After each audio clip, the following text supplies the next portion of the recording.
Bonjour et bienvenue dans cette présentation sur la fiche standardisée portant sur le free cooling. Donc nous allons voir au travers de cette présentation l'explication et le décryptage de la fiche associée au free cooling. Comme vous pouvez d'ores et déjà le constater, c'est une fiche qui est présente sur deux secteurs d'activité. Donc dans le secteur industriel au travers de la fiche Indut 135, mais également dans le secteur tertiaire avec la fiche BAT-TH 156. Ce qui veut dire que nous n'avons pas de fiche free cooling dans le secteur de l'agriculture. Donc nous allons nous intéresser dans un premier temps à toutes les conditions requises pour valoriser cette fiche-là. Donc dans un premier temps, vous allez retrouver deux conditions principales pour valoriser le free cooling. Dans un premier temps, quand vous allez installer le dry ou la tour qui va permettre de générer cette économie, il devra, en fonctionnement, couvrir 100% du besoin en froid.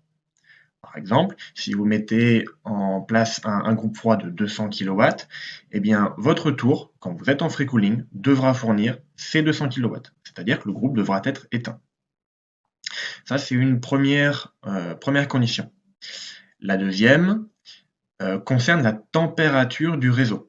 En effet, cette fiche impose de lier une température de réseau bien définie, que nous verrons dans les slides d'après, mais surtout, par rapport à cette température de consigne, le système de free cooling doit fonctionner quand la température extérieure est au moins de 3 degrés inférieure à cette consigne, obligatoirement.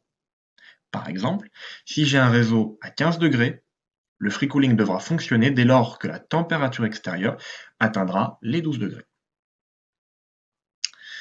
Donc maintenant, nous allons nous intéresser à l'étude de dimensionnement, car cette fiche, un peu comme la récupération de chaleur, va faire appel à une étude des besoins de froid.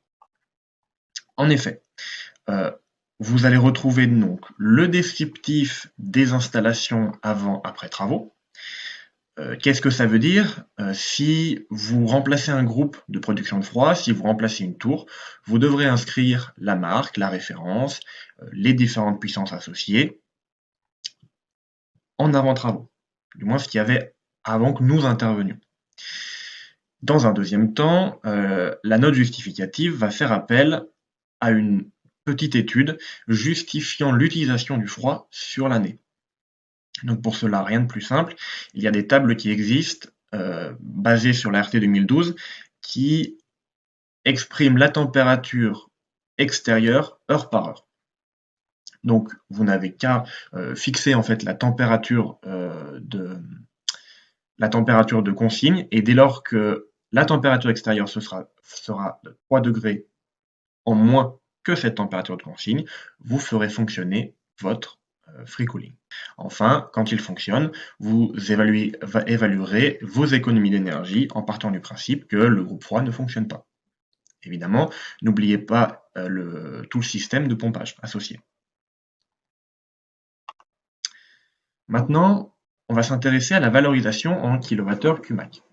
Donc, comme je vous l'ai dit, deux secteurs, le premier étant l'industriel. Ce que vous devez regarder dans un premier temps, c'est la plage de température du réseau. Comme vous pouvez le constater, les températures varient de 12 à 20 degrés. Donc ce n'est pas pour du froid industriel, c'est pour des températures de froid, on va dire pour de la climatisation ou du confort. Donc ça, c'est la première chose à noter. Donc vous avez les coefficients associés en fonction de votre zone climatique définie dans la RT 2012. Enfin, vous multipliez cela par la durée de fonctionnement de l'usage du froid.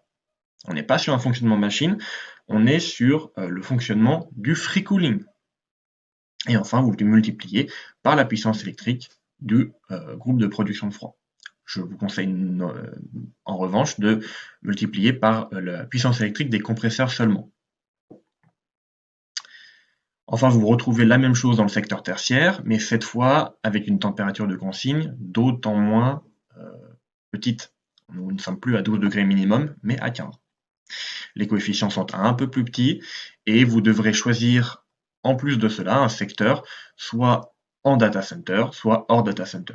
Généralement, Clojure valorisera en climatisation hors data center. Voilà, donc nous allons nous intéresser maintenant au remplissage de la feuille de chiffrage que vous avez sous les yeux. Donc, nommons-le système free cooling. Comment cela fonctionne? Alors, partons du principe également que vous avez des compresseurs de 250 kW. Votre température de consigne, vous l'aurez calculée, vous l'aurez définie à 15 degrés. La fiche va alors vous demander si effectivement vous êtes capable de fournir une température de consigne moins 3 degrés. Enfin, du moins de fonctionner quand la température extérieure sera donc de 12 degrés. Donc tout simplement, vous valorisez, enfin vous inscrivez oui. Enfin, on va vous demander le temps de fonctionnement de l'usage de froid. Donc, ne mettez pas 3 x 8, 7, 7. Je vous déconseille également de mettre 5, 7. Cela voudrait dire que votre système de free cooling fonctionne tout le temps, donc que vous n'avez pas besoin de groupe froid. Donc nous allons mettre en 2 x 8 et un nombre de systèmes à 1. Et enfin, cela vous donne votre valorisation en kWh Qmac. Merci de votre attention et n'hésitez pas à nous contacter si vous avez des questions particulières.